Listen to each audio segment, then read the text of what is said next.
Mas tem também a história do Asa Branca. Ele fala que ele foi abduzido, a mulher dele não, viu? Os dois estavam andando por uma estrada, você vai ouvir, né? Ele próprio contar. Aí eles viram, não tem o áudio? Não? Ah, então vou ler para vocês. Olha o Asa Branca aí no nosso programa. Deixa eu só ver aqui onde é que está essa história, que é muito interessante, na verdade, porque foi a partir dali que ele ficou doente, mas também ele se recuperou, que era uma coisa que não se esperava. Você sabe dessa história, Modelo? Sei. Conta pra gente. Não, essa história, na verdade, ele coloca, Sônia, que ele teria entrado numa nave espacial. Ele fala que ele entrou que ele numa teria nave tido, espacial mesmo. na realidade, uma experiência com o extraterrestre. Certo. E aí ele sofre um processo aí de cura, de operação, e após ele ter passado por isso, ele obteve uma melhora que pouca gente imaginava.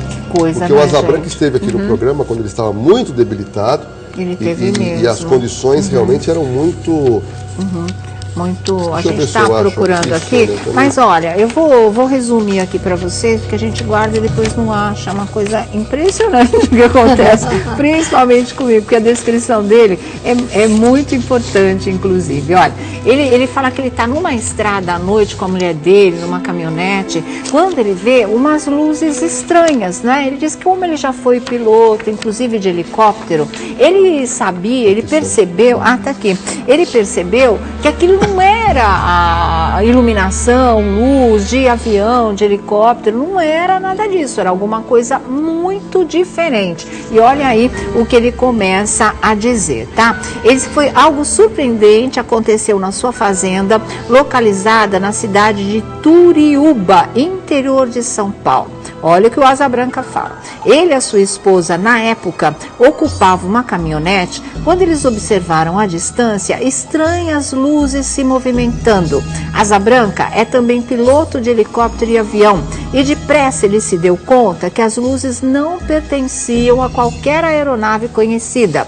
Asa Branca estacionou a caminhonete, se aproximou das luzes a pé, enquanto a mulher dele ficou na caminhonete. O locutor se aproximou da nave, porque ele viu que era uma nave, descrita por ele como tendo um formato em bico e emitindo muita luz. Subitamente, ele foi envolvido por um raio de luz que o puxou para dentro do UFO, do objeto voador não identificado, ou seja, do que popularmente a gente chama de disco voador. Ele se aproximou tanto que a luz puxou ele lá para dentro. E ele conta o que ele teria visto lá dentro, que é o seguinte: Asa Branca sentiu-se levitando até a nave e ele foi puxado em dado momento por uma mão de longos dedos. Dentro da aeronave, dentro do disco voador, ele se descobriu cercado por pequenos seres do tamanho de crianças, de braços longos e mãos grandes. E apesar da forte emoção e um pouco de medo, o locutor não reagiu quando os seres o examinaram, retirando inclusive amostras de sangue do Asa Branca, não é? E injetando nele algum tipo de substância que ele nunca vai saber o que era. Asa Branca levou amigos para o local, né? Aqui eu pulei um pouquinho, olha, injetaram substância nele. Asa Branca não se lembra como foi devolvido para a Terra, só que de repente ele se viu de novo dentro da caminhonete dele e a sua esposa ainda estava na caminhonete, só que ela estava paralisada porque ela viu ele levitando. Ela contou que somente o viu levitando, mas ela também não se lembrava de mais nada. Ela paralisou e ponto. Asa Branca levou amigos para o local, porém nem todos acreditaram na sua história, mas pessoas da região relataram terem visto objetos estranhos no céu. O quadro de saúde do locutor se agravou, e essa história vocês conhecem, só que se agravou depois dessa história do disco voador. E ele chegou a ser desenganado pelos médicos. Contudo, surpreendentemente, o estado de Asa Branca passou a melhorar após algum tempo e ele pôde até mesmo voltar a narrar rodeios e a apresentar shows. E essa é a história mais impressionante que ele garante ter passado nessa vida dele, além além do caso da doença, na verdade. Mas ele diz, impressionante, tirarem sangue dele, injetarem alguma coisa nele que ele nunca vai saber do que se trata. Olha, eu sei lá, né? Eu não sou do mar, eu sou do ar. Eu sou apaixonada por essas coisas de disco voador. Eu não acho que a gente vem da água porcaria nenhuma. Eu acho que a gente é poeira cósmica mesmo, poeira de estrela. Então é muito lindo. Assim, eu gosto de acreditar nisso. Eu acho que alguma coisa nesse sentido ele pode ter realmente vivido. O que você acha, Márcia? Tenho certeza absoluta. É mesmo? É assim, eu vi disco voador, nós estávamos em 11 pessoas, eles eram pequenininhos. Eu vi com a minha mãe também. Então, e me deram uma rosa e etc. Então, 11 mulheres viram. Mas vamos falar de alguém que eu acho que tem um peso muito grande aqui no Brasil, que é Chico Xavier. Sim. Tá no Google, gente. Chico Xavier E o Chico Xavier fala disso? Contando claramente que ele estava, era uma noite, umas 11 horas da noite, eu acho que eles estavam em 3 pessoas ou 2 pessoas no carro, indo de uma cidadezinha para outra, quando ele depara com uma nave, um objeto não identificado. De repente, vindo para o carro dele, com luz, um ser de uns 2 metros e mais alto, 2 metros e pouco de altura.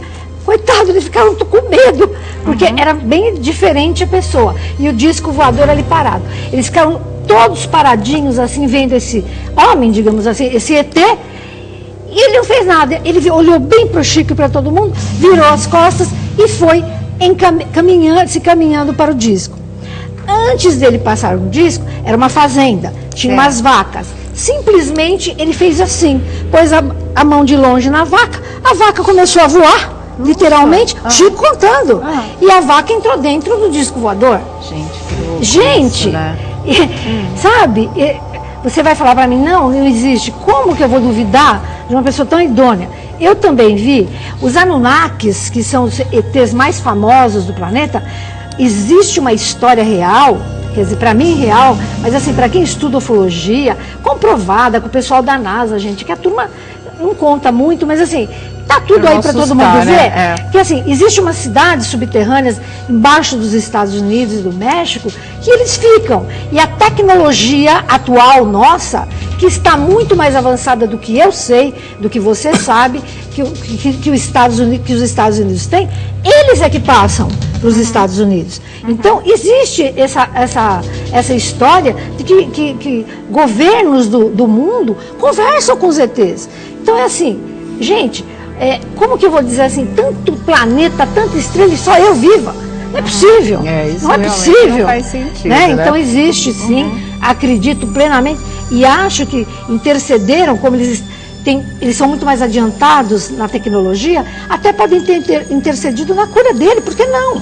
Ajudar, porque ele fala, ele ficou doente de repente, mas também de repente. E foi de repente, né? Isso a gente sabe, né? E você vê, ele voou, curou. Você não viu que ele olha disse... como ele estava, gente. Então, foi, nossa, ele tá tremendo, né? Depois, aí ele estava completamente debilitado. E olha ele vindo ao nosso programa, pouco tempo depois de tudo aquilo, completamente recuperado. Voltou mesmo, né? A fazer a locução dos rodeios, a se apresentar pelo Brasil todo. Muito doido isso, né? Olha, coincidências, diz que não existe, mas ontem eu encontrei uma foto em casa, mexendo nas coisas, que era assim, minha tia mora, minha família no interior, essa coisa toda. Meu tio tomava conta da caixa d'água da cidade, de Aguaí, que é uma cidade perto ali de Mojimirim, Campinas, aquela região da Mogiana, que todo mundo sabe que existe. E meu tio Orestes, ele tomava conta tinha casa, claro, para ele, para toda a família, minha tia, meus primos, para tomar conta da caixa d'água. E uma vez que a gente sempre passava férias na casa de tio, tia, essa coisa toda no interior, a gente que é da cidade grande, né? E a gente tirou fotos, meu pai tirou uma foto da gente e lá o céu é claro, é céu de brigadeiro, aquela coisa toda, era dia, não era nem noite. Eu vou trazer essa foto para vocês verem. Até hoje, isso tem mais de 20 anos, para vocês terem uma ideia. Na foto, quando ela foi revelada, tem nuvenzinha aqui, muito pouquinho, mas tem uma mancha que é um disco voador perfeito. É apenas uma mancha branca. A gente levou para laboratório, para examinarem a foto, para ver se era alguma alguma química que caiu na revelação, ninguém conseguiu encontrar nenhum defeito naquela foto. Nada que fosse um erro naquela foto, fosse um acidente de revelação, que naquela época ainda era assim, né? Você mexia com líquido, mexia com química para poder revelar a foto. Não é. E ontem, olha, por uma coincidência, eu achei essa foto que eu nem sabia mais que tinha uma mancha pequena, mas ela é visivelmente naquele formato e não tem nada mais no céu. E o pessoal já viu essa foto, já examinou e disse que não é nada, nada, nada. Era alguma coisa voadora ali que deu aquele vulto no céu pra gente. Mas eu vou mostrar para vocês. Então, eu não duvido mesmo desse tipo de coisa.